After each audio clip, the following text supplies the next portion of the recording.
Hey team, welcome to our I should say podcast, I guess today. I am so excited to be here today. I'm trying to get myself reframed because we have so much knowledge to bring to you all today on the 7 biggest mistakes NEMT transportation providers make choosing a vehicle. I know one of the things that I always teach you guys and talk to you all about is waiting until the end to purchase a vehicle. But sometimes, you all are a little hard-headed. So I wanted to bring a wonderful expert, Mr.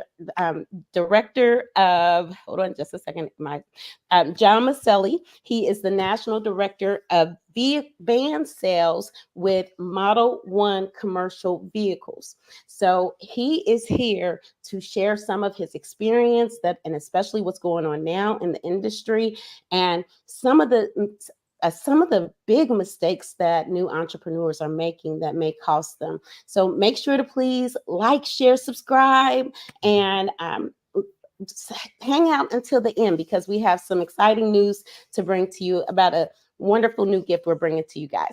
All right. Thank you so much. And thank you, John, for that long introduction that you allowed me to do. And I am going to start in prayer because I know that we need a blessing over this. I know I do. Heavenly Father, we just come before you, thanking you for all of the resources that you are bringing towards me. Your word says that as we draw closer to you, you draw closer to us, Father, and that you have given us the resources that we need to correctly build business according to your will, Father. Father, we thank you that we can be the lender and not the borrower, the head and not the tail, and that with the proper resources, we can come together and create a strong community of transportation providers that are helping others. Father, we just ask you to word our mouths, to keep us grounded, to keep us on track, and to be able to answer questions and as we go through this day. And we just thank you for everything that you continue to do in the lives of the students who are seeking you diligently and seeking the proper way to do things. We just thank you for that. In Yeshua's name, we pray, we ask, and receive. Amen, amen, amen. All right. Thank you, John, for that. Yeah. All right. Can you tell us a little bit about yourself, introduce yourself, and tell us about some of the things you see new providers doing that it's costing them down the road? Yeah. Hey, 𝗙𝐿ENA and everybody attending this. This is awesome to be here. It's a real honor. And thanks for the kind words. My name is John Maselli, National Director of Van Sales for Model 1 commercial vehicles. And I've been in this business just almost 11 years, always selling wheelchair accessible commercial vehicles for transportation purposes. I started, I'm a Yankee from the Northeast, Connecticut and New York, started selling wheelchair accessible vans in early 2014 in Brooklyn and throughout the New York City metro area for yellow taxis, the green taxi program, which is now defunct, and then the TNCs, the black car, the livery, Uber, Lyft, that kind of thing. So I've always kind of been in that. Things shifted fairly quickly as Uber and Lyft at the time really kind of disrupted the taxi industry in New York. And so I had to learn a whole new business. Now, luckily, I worked for, at the time, a company that sold not just taxi use wheelchair accessible vans, but they sold full-size vans and other types of minivans for NEMT. So I really dug into that business, which in New York has existed for a long time. They call them ambulettes. You'll see them everywhere in New York because there's so many people in the city and so few of them can have cars, whether, it's monetarily or just geographically. There's no parking as it is there anyway, right? So people have to rely on, one-on-one direct service, and then, of course, Medicaid type of insurance transportation as well. So that's how I learned it, and I learned it really quickly. And I was forced to just kind of figure it out, and I've been doing it ever since. I've kind of managed sales teams up and down the East Coast, and now at Model 1, I have a team of salespeople that kind of cover the whole country in different markets. So I myself am down now in the Charlotte, North Carolina area. Moved down south 5 years ago. loving it. So glad I'm down here. And, it's always been a warm welcome. And 𝗙𝐿ena being, down here as well, she's proof of that. So, I've sold vans, and then I've seen team members of mine sell vans. And I'm really big on talking to customers. I feel like I can't know how to help my team if I don't know how to help the customers directly. And so a big thing for me has always been, hey, I got the experience, I've done it, I know it. And I try to be as up to date as possible, going to trade shows and different event and industry functions. So I would highly recommend right off the bat, anybody who is new to this industry or looking to get into this industry, there's vast resources out there. You just got to find them. And I know 𝗙𝐿ena can help point you in that direction, in the right direction. So definitely, consume that information. One thing I do notice is you could be in one part of the country and I'm in this part of the country and somebody else is in that part of the country. And I think one of the biggest issues, there's no real federal regulations for NEMT, which can make it a lot more frustrating out there than other industries, which are a lot more regulated. So be mindful of that and know that, some things that maybe somebody that or a colleague in another state or even in another county might be a little bit different than what you can or cannot do. So keep that in mind. But, I've worked with existing fleets and I've worked with, a few van companies, and I've worked with no van companies, right? They just started. So there's a lot to do out there. And like 𝗙𝐿𝐿ena said, don't wait till the last minute to buy the van. You may have to wait until the last minute to buy the van, but start doing your research. That's right. Right off the bat. I think that's the paramount thing is, don't just assume you're going to walk onto a lot or call somebody like you would a personal vehicle and drive home that day or put a deposit down on something that day. It just doesn't work that way. This industry's a little bit more fickle, it's fast paced, but it also can take a little bit more time.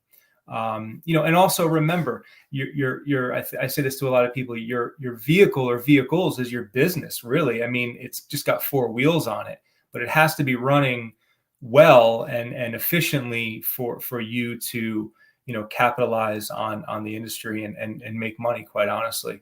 But along with that, I think one of the biggest mistakes is not enough people realize that they have to go and get insurance too. And this is not personal vehicle insurance, right, 𝗙𝐿𝐿ena? This is commercial vehicle. You're moving people that are likely have some sort of disability or mobility challenges. So, it's not cheap, so you need to shop around for insurance too. So you can buy the vehicle, but if it's not insured, nobody's going to take you. You know what I mean? So you have to have proof of that too. So I think, when you shop, you have to be prepared to look at insurance as well. Another big one is make sure that you're buying a commercial ADA vehicle. There are consumer or retail, personal use wheelchair vans out there as well. They're not ADA compliant. And while there's no ADA police out there that are going to pull you over, you are opening yourself up to liability or further liability if there was ever any kind of issue or incident involving a passenger and the vehicle that you're driving them in. So absolutely make sure that you are using an ADA commercial vehicle. Can I ask a question real quick on that? Go ahead. Okay, so like when they go to dealerships, because this is a great point for me, because I thought that at this time that they were all standardized. So that's not, I guess that's not true. So that is a very good point that you're making. I appreciate that. So when they go to a dealership to start looking for vehicles, do they just ask, is it ADA compliant? Is there somewhere in the vehicle to make sure? How do they find out just to make sure that that vehicle is ADA compliant? Yeah, that's a great question. And it absolutely has to be plainly put that you are using this vehicle for business.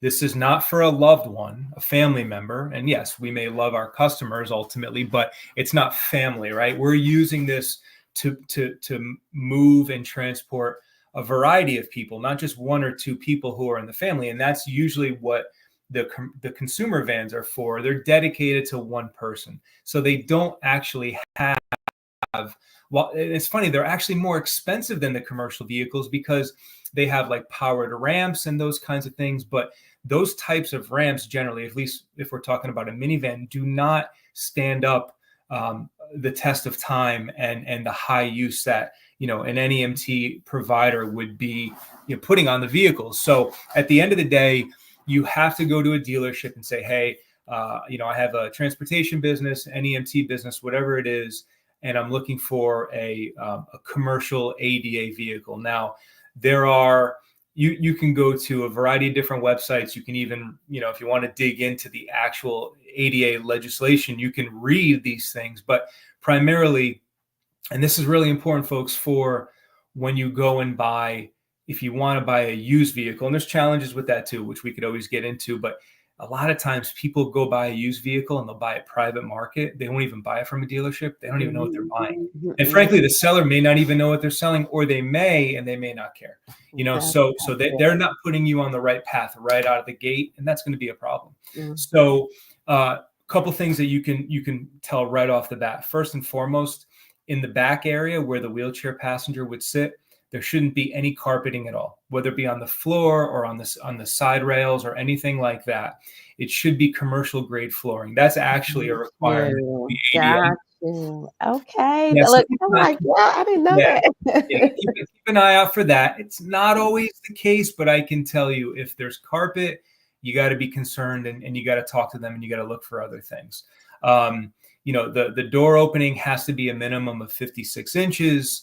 The wheelchair width, the wheelchair ramp width has to be no less than 30 inches.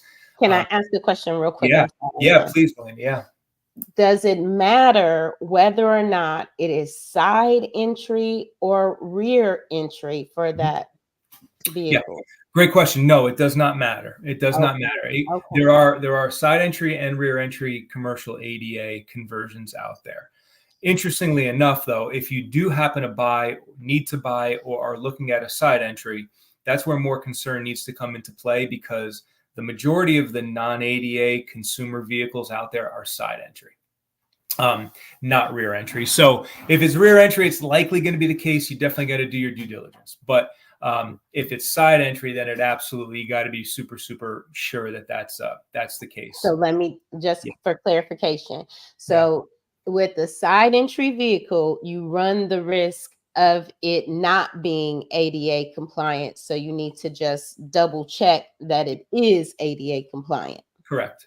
And that most rear entries will be ADA compliant. Yes. Okay. It's not written in stone. That's a general rule.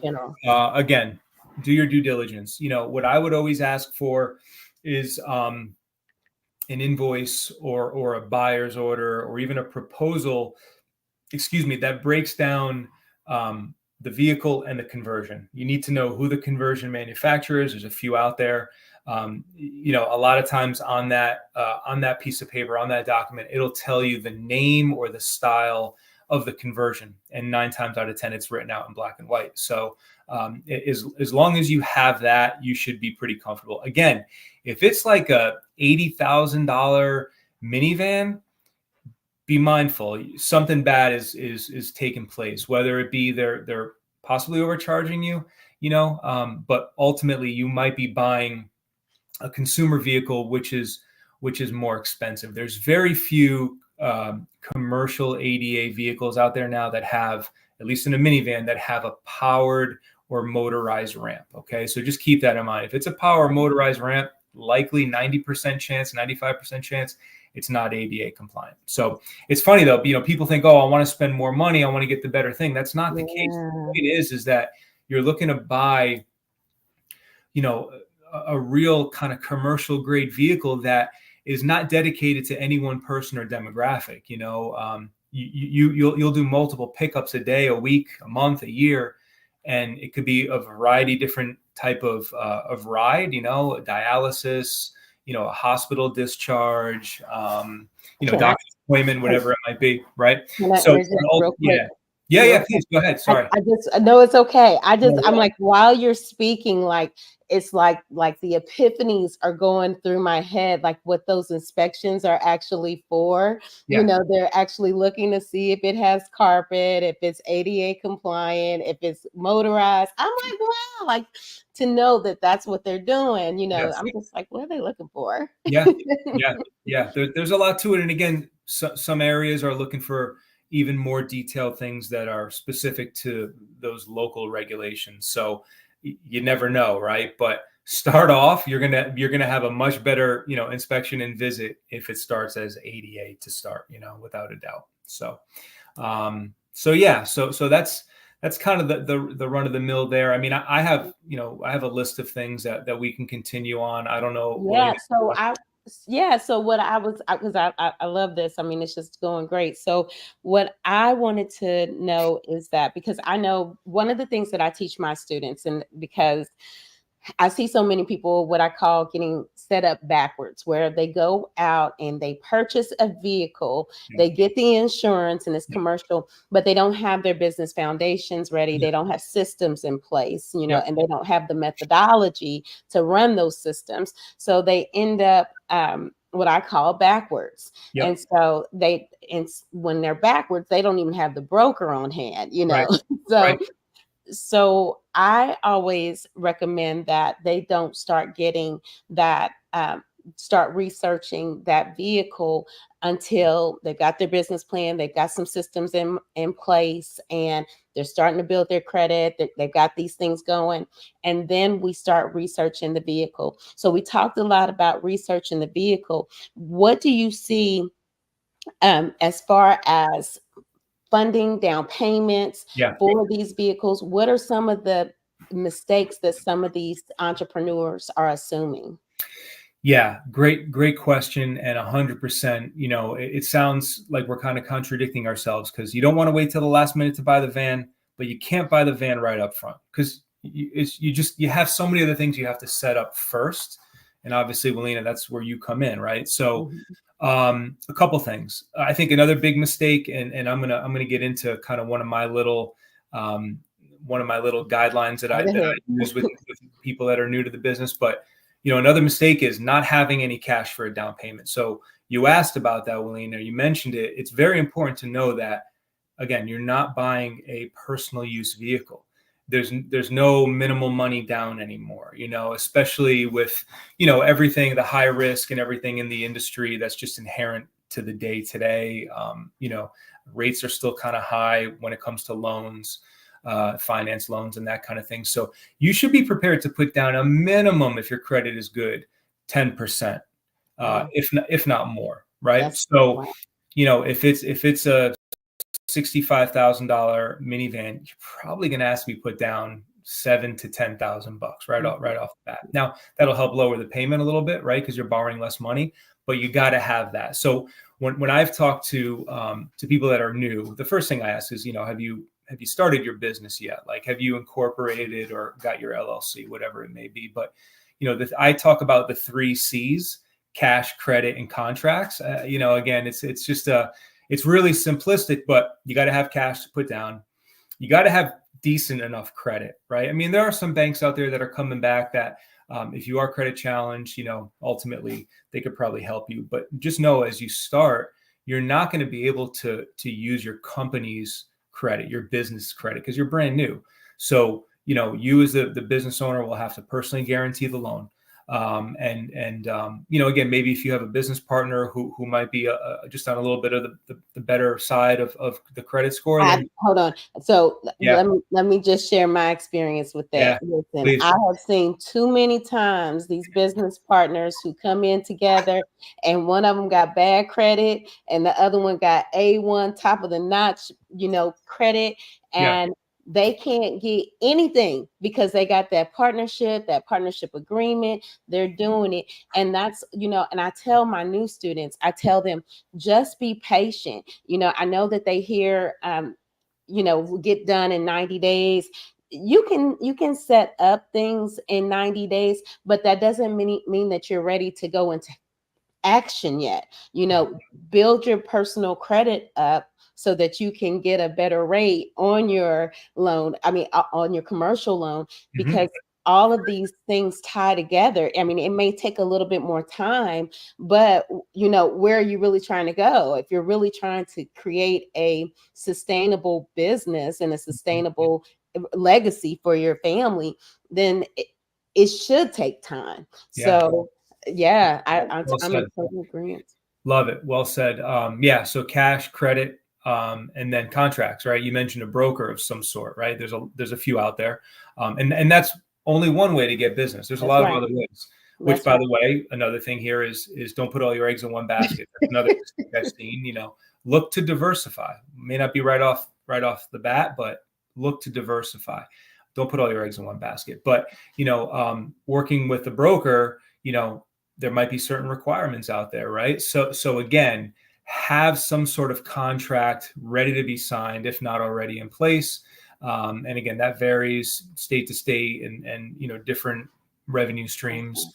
But ultimately, you have to know where your business is coming from, right? If that vehicle's sitting, that's right, you don't have a business, right? As far as I'm concerned. So So those are kind of like the three things that I would look at in the beginning, talking to anybody, So, but I'm not a coach. I'm not a coach. No, that's okay. No, I love it because you're just reaffirming. Because I was just thinking as you were saying that, I have a client right now that when they started the business, they immediately they had a home care service, and they immediately went and purchased a vehicle to get the transportation service side of it, but not really understanding the dynamics of it.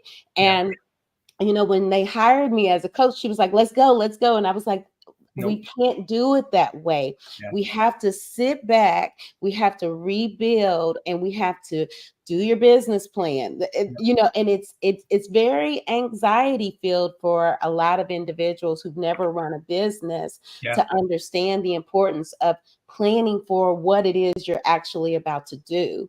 Because if you just go into the game and you think that, oh, I'm going to get a broker, their rules are changing so quickly. Mergers, I know Access to Care and MTM, and their requirements are different.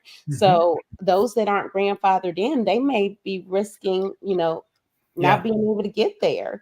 So perfect example. I just dealt with that too in California. A wonderful woman who really excited to start her business, real go-getter, and she had a sedan, and she was doing it for NEMT, but she realized that there's a lot more opportunity in a wheelchair van, so she's ready to buy a Toyota Sienna wheelchair accessible minivan from us, and Motive Care in her little area where she is, and she's in more Northern California, was like, we don't have any need. There's no additional service needed.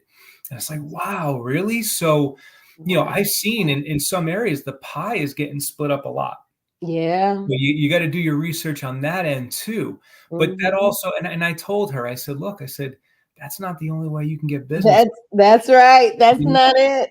So that's the low-hanging fruit. That's what I try to tell them. Yes. That is the low-hanging fruit. You want to get a niche. Yes. To pick a niche, pick something that you want to get good at and start aiming and targeting that.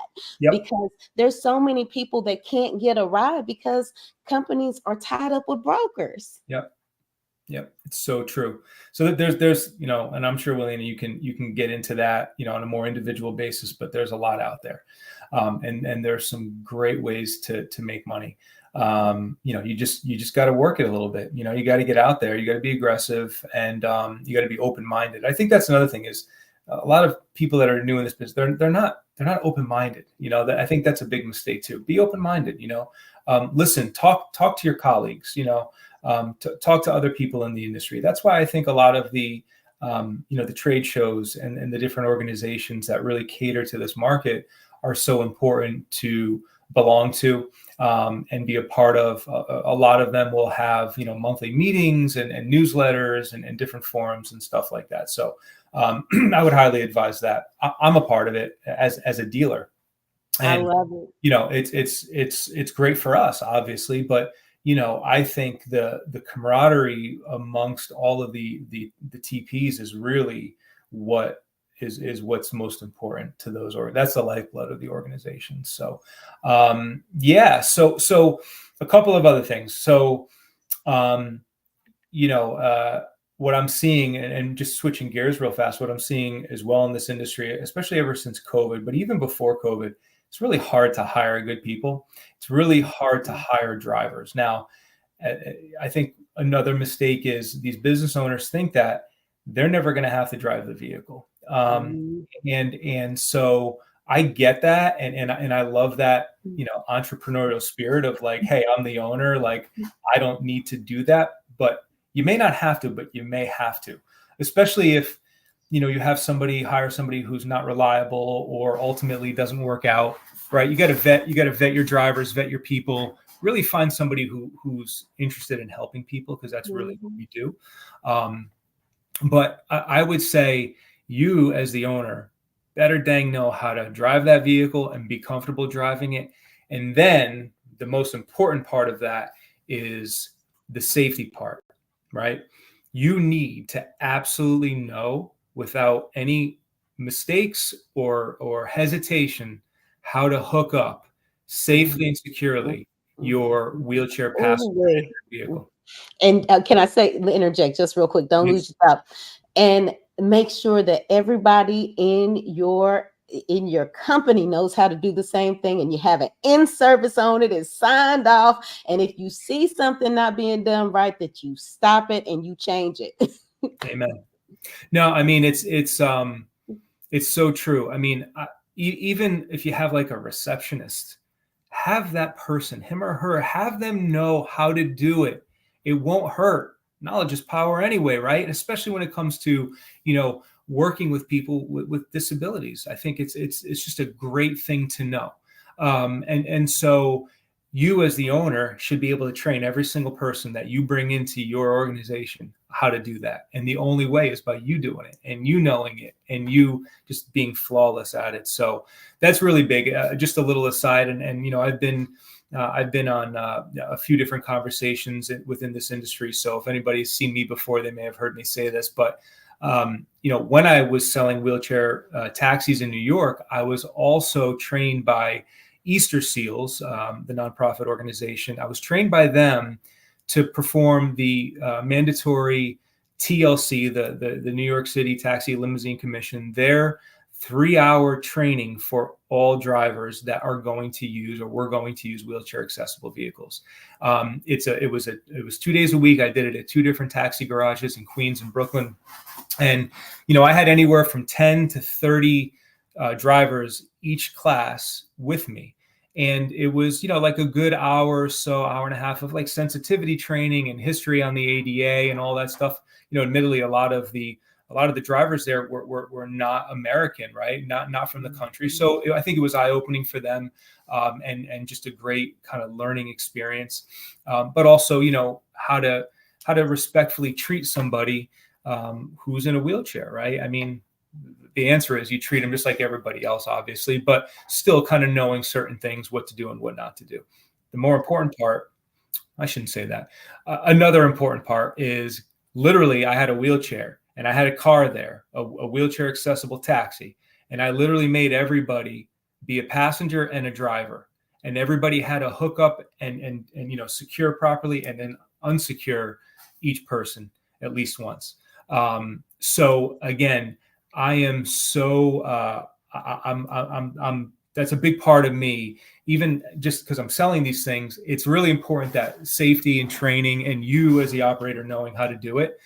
So again, that being said, absolutely make sure you know that. I think that's a big mistake that we see. And that could be not just with new companies, with existing companies. They just tend to move on to other things and they forget, the basics, right? So stick to the basics.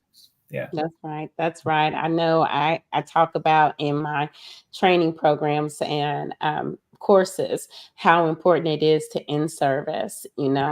As a provider, you have to be able to teach, which means that you have to be educated and you have to be certified. So, get those trainings. I know like PASS has a Yeah. training program, Yeah. the hands-on Yeah.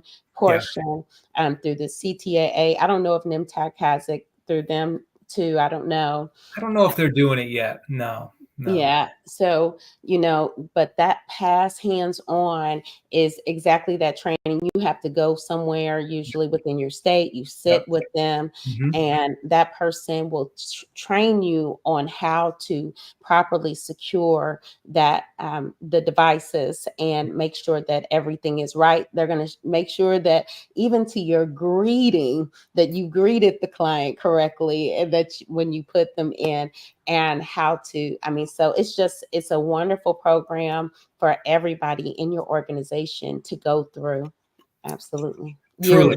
Or, Yep. And I believe in some cases there's maybe some insurance reductions that you can get from that. So I would absolutely be a part of that and make sure you are you're involved in that. So there's a company out there called 𝗙𝗁. Most of you have probably heard of them. It was really them and a company called 𝗪𝘂, and 𝗙𝗁 and 𝗪𝘂 are now the same company. They just go under 𝗙𝗁. But they have some great training on their website.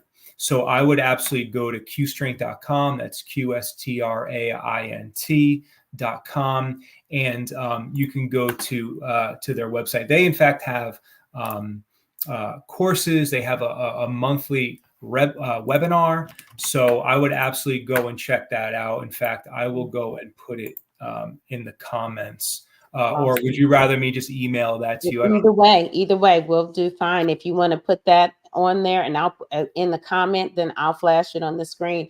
And I was going to say too, that I think NERV just did a expert video with some of the individuals over at 𝗙strength too. So yeah, he did. I was part of that. That was more specific to the Ambulloc product, which is a new stretcher securement system. Cot, stretcher, gurney. I'll say all three words in the same sentence. It all means the same thing, but it's actually EMS level, like almost ambulance level type of securement and safety. So that's something we can always talk about. But he did that, and it's just it's really important. So it is. That's awesome. Yeah. That's awesome. Yeah. Did you get that in the comment, post the comment? I actually put it in the private chat because it was asking me to log in somewhere on comments. So I put it in the private chat so you can grab that, and I can email it to you and you can post it. But this is beautiful. It's really easy. Yeah. So you can sign up. They have monthly webinars for TPs. So you can sign up for that in advance and join that. And that can be anybody. We share that with our team members and our customers, and even our prospects that don't necessarily do business with us, just because it's so important. And then they have a great resource of videos that you can look at as well, that are like on YouTube and that kind of thing. So that's awesome. Yeah, good stuff. I got a few more. I don't know if you want to continue. Yes, look, they need to look. This is hold on, let me just say this. You all please make sure to like, share, and subscribe. Go ahead, and so we can get this up in the algorithm. This is one of those get your cup of tea, get your notebook, and take notes. This is a whole lot of value, a whole lot of information, and we got the expert here. So you gotta take a break, come on back, because we need you all to listen up. This is good stuff here. All right, Absolutely. Go ahead, John. I'm here. Yeah. So the rest of this stuff is more kind of big picture stuff, right? Not so much really kind of micro level, but just more macro level. I think you need to learn. Not even learn. I shouldn't say that. You need to find a way to build value in yourself and your business. I think that's key, because you're going to go out there and you're going to be competing with other operators out there. So find a way to make yourself different and again, diversify in more ways than one. And you can't just plan for what you're going to do as soon as you get the vehicle. That's not, and 𝗙𝐿ena will tell you that, right? It's all about having some sort of a business plan, looking ahead to 1, 3, 5+ years down the road, because ultimately, if you're going to grow, you're not just going to have one vehicle, right? So, and they may not be the exact same vehicle. I've seen a lot of TPs start with a minivan, lower cost of entry, as well as maybe easier to operate and drive. Some people feel that way. I don't disagree with that. Bigger vans just become a little bit more, intimidating possibly. So, but again, this is what we'll talk to you about when it comes time to buy something. How many wheelchairs do you want to carry at the same time along with other passengers? So generally, if it's more than 2, it's very hard to get 2 wheelchairs these days into a minivan. So you'd have to go to a full-size van. But, be prepared for those kinds of things, right? Maybe you do want to get into stretcher work or something like that. There's a lot to it. So have a plan, and that plan can change, but at least you have the plan, right? You have something to fall back on, right, 𝐿𝐿ena? So that's right. That's I don't want to steal your thunder, but I'm sure you would agree. I'm glad somebody else is saying it, and it's not just me. So this is what I've seen. This is one of the most reactive industries I've ever seen. Very few people plan well, and I get it could be hard, but you got to do some of that pre-work. And let me interject there. Yeah. So that I had to identify the problem. In identifying the problem is that when you don't understand how to plan for a business because you're new to entrepreneurship. So a lot of these things are painful. When somebody says these big words like executive summaries and market analysis and sales. And so what they do is they go out there and they outsource it to someone who doesn't know anything about the industry, who gives them these generic business plans, and then they're taking them to the bank. And I'm like, the banks have to see the same thing over and over again. And that's why everybody's getting turned down. Yeah. You have to have a plan that is designed for your business. I have clients who are niching down mental health, rehabilitative outpatient therapies only, and especially if you have healthcare experience or you're with a home health company. I love all my clients, but those nurses out there who have a service already built in to additionally for just the train, and getting them to see that and to understand that, because they see everybody else doing it this way has been such a challenge. And that's why I'm so grateful to have you here saying to everyone is that we got to get niche down. We have to plan, be patient, because it is, as we heard Noah the other day say, that his family, it was an 8-figure business for them. So it's there. Yeah. It just has to be done the right way. It has to be planned for. Yeah. Yeah. I think the typical kind of anecdote is just be proactive and not reactive. You just have to plan. Nothing good comes out of quick, hasty decisions generally. So yeah. I'm a testament to that. I know that for a fact. Yeah, I'm sure. And again, you have to consider this. Another one. This is a little bit more kind of specific, but downtime is a major threat to your business. And so, again, I get it, folks. The cost of these vehicles is so much higher than they were 4 or 5 years ago. The rates are higher right now. Hopefully they go down. There's talks, and there was a small drop not that long ago, and hopefully there's going to be some more going into the new year. I don't know, but payments are higher. Insurance costs are higher. Operating costs in general are higher. But all that being said, it doesn't matter if the vehicle's just sitting there, right? You're going to lose your contracts. You're going to lose your business. And so that can happen to anybody, right? But I think generally when it comes time to maintaining your vehicle, you got to be more than on top of it. You gotta really find a way to make sure that anybody who's driving that vehicle isn't you, is driving it like it's their own. Oh my gosh. Can't hold on. I'm like, you must watch my videos, right? No, I haven't Look, watched all of them. I'm about to cry right now because like I literally lost my, well, I lost my motive care contract for the same reasons. You know, I can't drive. I could not drive because I was a convicted felon. You know, even though I had a pardon and all that good stuff, I'm a nurse and everything else. Being a convicted felon, they would not let me drive for motive care, and that was okay. But then I had a driver who was driving my vehicle like he was Hulk, you know, and I had inspections and everything had passed. The brakes were running fine. And within 2 weeks of him having the vehicle, he literally rotted out my brakes. And I mean, they were squeaking down the road. I was sick.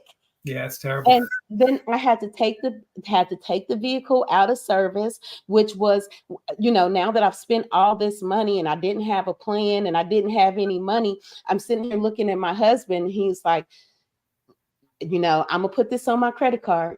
Yeah. I'm gonna put this on my credit card for you. And fortunately, he put it on his credit card, and that got me back in service again. But that still didn't solve the problem of a bad driver. Right. Yeah. Yeah. It's true. You know, it's true. It could be a new vehicle. It doesn't, you know, it's not just for used vehicles where you have to be really mindful. I will say though, you know, you are cutting corners when you buy something used, unless you get like an absolutely stellar deal. But the issue with the used car market now is people haven't want to buy new ones over the last few years. So what does that mean? They're keeping their vehicles in service longer than ever before. And when it's time to finally get rid of them, they are literally on their last leg. Yes. And you know, buyer beware, right? Because yes, you may save some money now, but how much you make in a day that you're losing every day that vehicle is in the shop.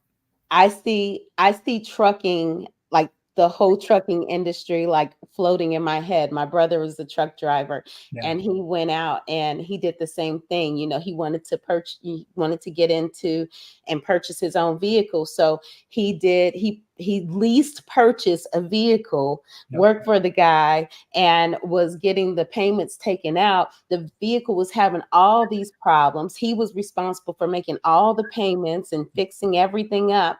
And then at the end of the day, he had to turn in the vehicle and he lost money because the company went out of business.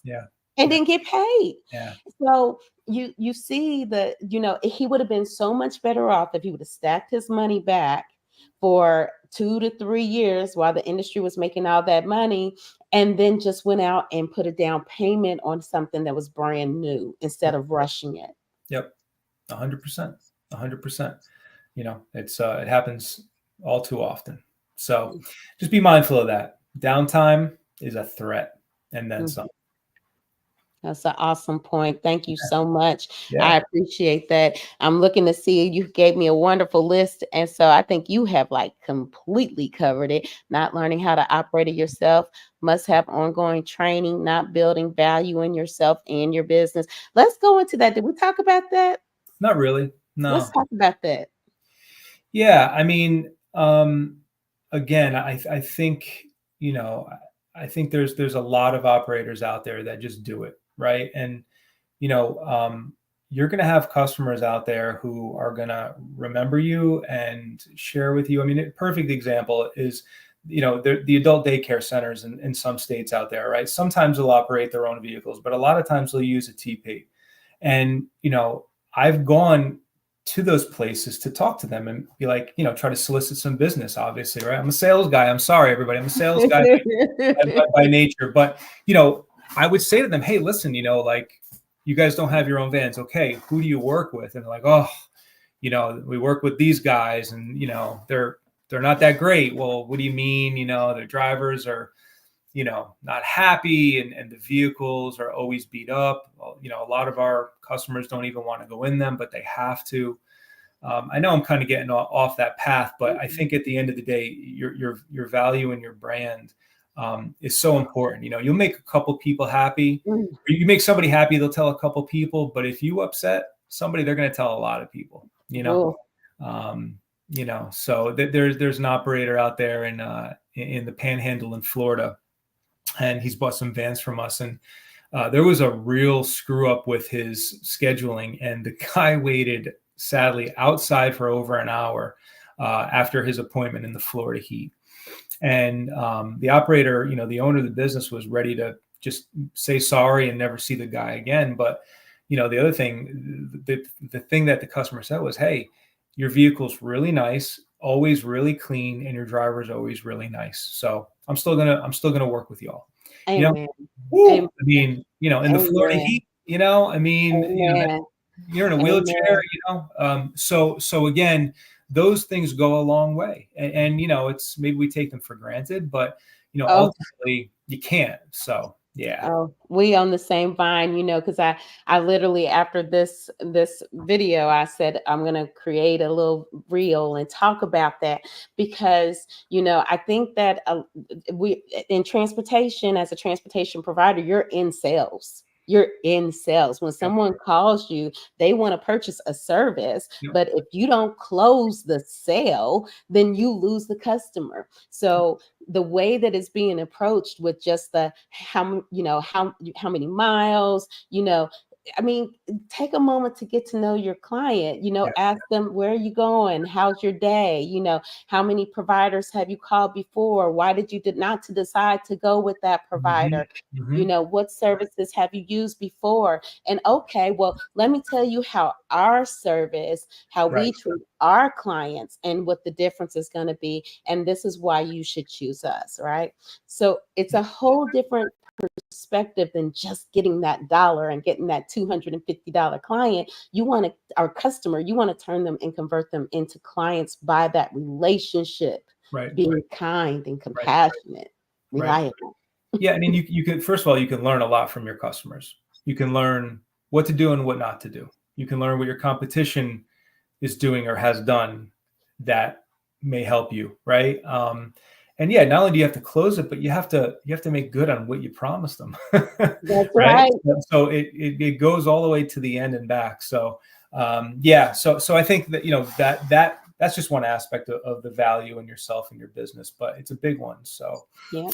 yeah. I love that. I love that because, you know, when I talk to my clients, you know, and talk about the branding and how important that the branding and the brand development, it goes across all streams, you know, it's who you are. It's the face that you project. And so how, even with our business planning, how we have to make sure that once you have your business plan up and going, then that's translated over to your website so that people understand what your mission, your vision, your values are, so that people understand they have a good feeling about when they open up your website, they feel something, you know, they want to come in and learn more about you. So that starts with, and I'm going to have to tell you all, and I'll say it again, it starts with content creation. You all have to get out there and content create. That's a whole different subject, but allowing people to get to know who your brand is and who you are. You have to get people, you got to have people to start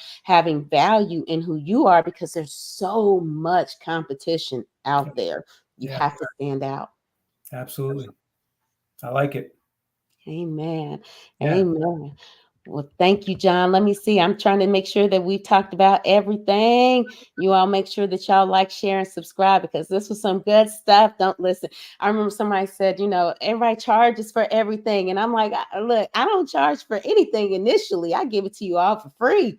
But, you know, it's like, here it is. Yeah. But, you know, I want everyone to see the value that you get from being a part of this industry. So let's see. So I think we have talked about everything now. Is there anyone that has questions? You all drop them in the chat box. Tell us where you are. You're quiet in the comments, but feel free to give us any questions that you might have. Make sure to like this. And I'm so excited. I'll go ahead and make the announcement. John and I have been working on on a little ebook guideline. Not sure how I'm going to term it yet. It's going to be called The 7 Biggest Mistakes NEMT Transportation Providers Make Choosing a Vehicle. So those of you all who like something to read instead of watching a vehicle, you all can have that. It's going to be a free resource so that you will have something to reference back to on this conversation. I'll get that up to you guys, hopefully like within the next, I'm going to try to push it within the next week, but give me at least 2. But we'll have that linked in the description box and in the comment section. I'll pin that. John's going to send me over the Q strength, or well, I've got that link. I'm going to go ahead and make sure that I lock it in to the description box so you all can have that information, and make sure, as far as recapping you all, that we are truly making sure that we plan the business, look beyond just today, especially in a service-based industry. It's not like you have a product, you have a service. So with the service-based industry, it takes a little bit longer to get the results that you're actually wanting to get, but those results are so good and so big if you do them correctly. So anything else you would like to share, John, before we sign off? No, appreciate the time. Model One, MODEL, and then the number one.com is our website. I can be found on LinkedIn. I'm very active on there. Feel free to reach out. No obligation to chat. But I really appreciate the opportunity. I'm looking at the comments. There is one question in there. Where I don't Yeah, Cynthia Oh, Paul. there it goes, Cynthia Paul. Yeah. Where can I go to purchase a wheelchair van that meets the requirements in Orlando, Florida? There's a few dealers out there, Cynthia. So, I would do your research, and I don't want to, kind of call out or not mention everybody out there, but, there are some dealers there, and, you can always reach out to me directly, and I can point you in the right direction if you prefer that. But there are some there. So just make sure that you ask them for a commercial ADA vehicle because you're using it for your business, and they should set you on the right foot. Yep. I know that Orlando, that you're definitely going to be a great resource, you all, to just reach out and, see on that. But I know that the Florida area is very, very, very, very saturated right now. So just be very cautious on how you come into that market. I've had several individuals come in or contact me about going into the Florida market. And, they've done some research and they've done work. And I don't want to sound like, oh, you're the only person that can help me, because that's not the case.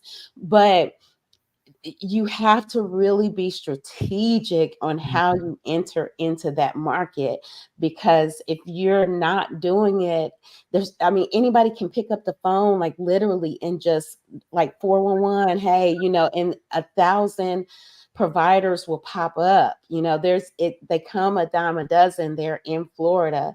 Yep. So you can absolutely do it, but you just have to really have a unique selling point, a specific niche that you're going to target, and you have to have a business plan that matches that. Everything has to match going across. So contact me also if you are ready to really get serious and make sure that we set all the right foundations for that.